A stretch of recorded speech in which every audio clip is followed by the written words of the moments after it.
What's up, everyone? Welcome back to Ishan Hoops, and today we have some really exciting news to talk about.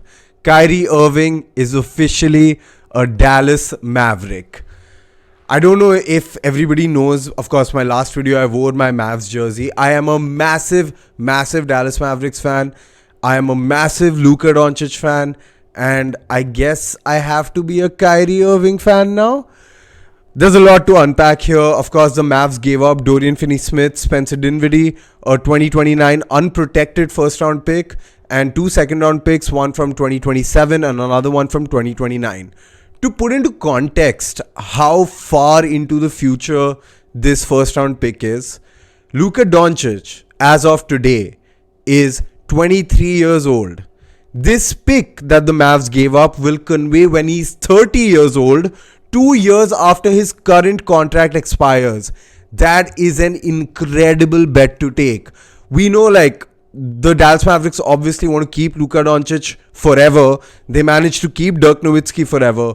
But obviously, the failings of the Dirk Nowitzki era will always loom large like a shadow over the Luka Doncic era. And up through the first 5 years of his career, it seemed like we might be on that same path. Maybe one day we build the perfectly complementary roster around Luka and we get one chip. Luka Doncic is not a one-chip player. Dirk Nowitzki wasn't either, but that's what Dirk Nowitzki got, and he deserved more. Luka Doncic deserves more. Kyrie Irving is inarguably the best player that the Mavericks could have even hoped to add this trade deadline.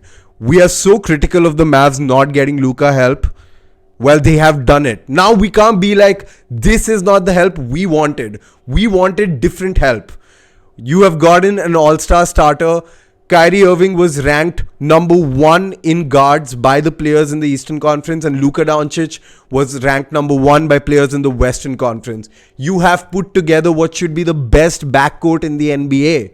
There's nobody's under any delusions that these are two perfectly complementary players. Like with Trae Young and DeJounte Murray became a lot of Trae brings the offense, DeJounte brings the defense. This is not that. This is two absolute bucket getters on the same team together. Whatever you want to say about Kyrie Irving, the one thing he's proven his entire career is the man knows how to play off ball. So I think the fit alongside Luka is quite interesting. I guess, how do you stop this backcourt from scoring? Like, you look at the defense in the Western Conference, I would argue only 2 teams actually are strong enough defensively to disturb this backcourt. Obviously, the Los Angeles Clippers being one, and the Memphis Grizzlies being the other. Denver can't stop this backcourt. Actually, one under-the-radar team that does have a good shot is the Minnesota Timberwolves, because Jalen McDaniels on Luka Doncic has just been a nightmare matchup for Doncic through his career. So maybe there's something there. You have Anthony Edwards, who has good defensive potential, but Kyrie, that's the main talking point here. The off-court stuff really worries me. I'm really scared if Kyrie is a half-year rental. We've given up, Dorian Finney-Smith, who was under contract for the next 4 years, and Spencer Dinwiddie, who would have been under contract next year. And these are 2 of the 4 best players on the Mavericks. Outside them is Luka and Christian Wood. Maybe Josh Green is entering that conversation, but he's not quite there yet. Every other Dallas Maverick is currently a negative asset. You cannot get value for trading them away. It's not realistic to hope that the Nets would have accepted Tim Hardaway Jr. in this trade. They wanted actual value. Spencer Dinwiddie gives them actual value. He's not Kyrie Irving, but he is pretty good. He's shooting a career high percentage from 3. I think he's at 41% for the season on 6 attempts. That's extremely good. Obviously, that is also because of the tremendous coverage he gets on the Mavs, with teams really doubling up on Luka. A lot of the shots that people get on the Mavs are open shots. Now it's a question of whether teams are going to be able to defend Kyrie and Luka. Kyrie and Spencer, okay, you might live with Spencer taking a lot of shots. There have been really ugly shooting performances by Dinwiddie this season, even though most of the times he's been quite consistent. It's just that we've always needed more. Kyrie is going to definitely produce more than Dinwiddie did. Kyrie gives us more dynamism than Dinwiddie did. So there is a lot of offensively, this is a perfect fit. The Mavs could catapult themselves to being the best offense in the NBA based on this move alone. It's incredible. However, Dorian Finney-Smith is a massive loss. Like, it's a loss that I don't think the Mavs can easily replace. I think I agree with trading Finney-Smith away right now. A lot of Mavericks fans have seen a slight regression in DFS this season. I think he just played his ass off the end of the last regular season and through the playoffs. Like, him and Reggie Bullock have really not been the same players.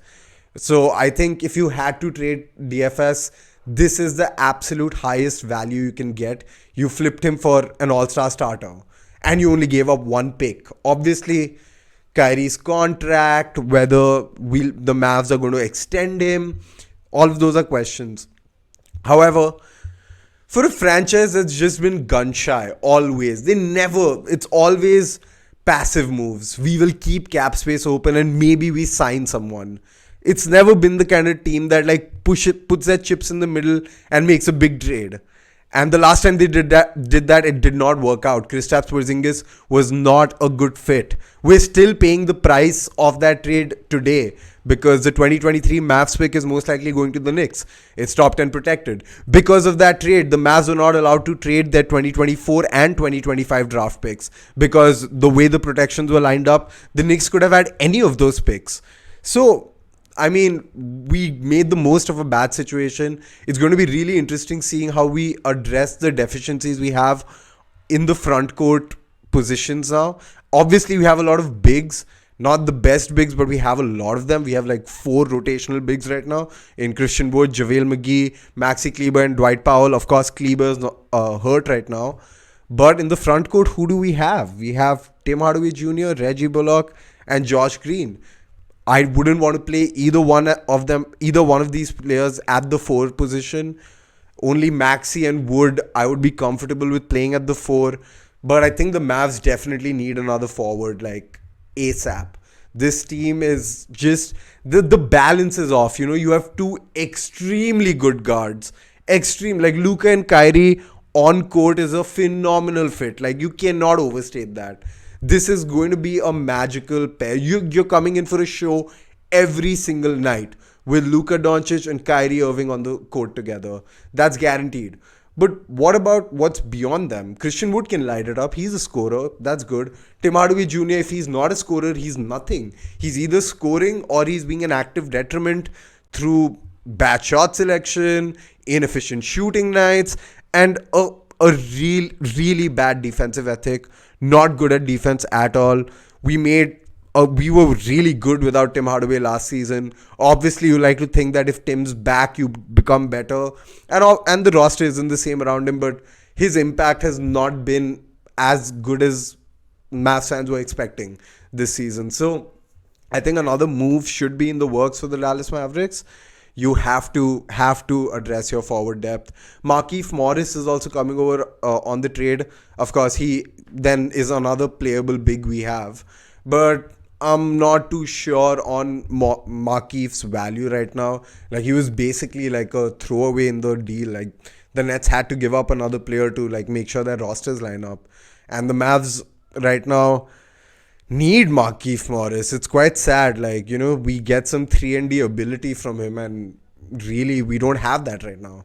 So if I have to give my final thoughts, good trade, win now trade, statement of intent trade, keep Luka Doncic happy trade. But this is something that might backfire in the future. Kyrie is extremely unpredictable. He is extremely volatile. But on the court, he's magic. And it's about time that Kyrie focuses on the magic, because after the situation in Brooklyn, I don't really know what option Kyrie has after. If he implodes with the Mavs, where does he go? Obviously, he can always go to the Lakers because the Lakers will take him, especially if it's for cheap. But I don't think that's sustainable. I don't think he is. The Lakers were hesitant about giving him a contract extension. Kyrie is not a trustworthy player in the NBA right now. So, you know, you're with Jason Kidd, a point guard you admired growing up. Like, Kyrie grew up in New Jersey when Jason Kidd was the point guard in the NBA, the point guard in the NBA. He was incredible in his prime. And You have Nico Harrison, who Kyrie worked with really closely when Harrison was at Nike. The ingredients are there to keep Kyrie happy. I hope he put it together. This is a good trade. It's a win now trade, but I hope it doesn't bite us in the future. Thank you for watching this, guys. I'm super excited for what comes next. Kyrie Irving will be debuting against the Los Angeles Clippers on, I think I want to say Saturday in India, Friday in the US. So it'll be very exciting to see how that goes down. I will see you guys later. Thank you.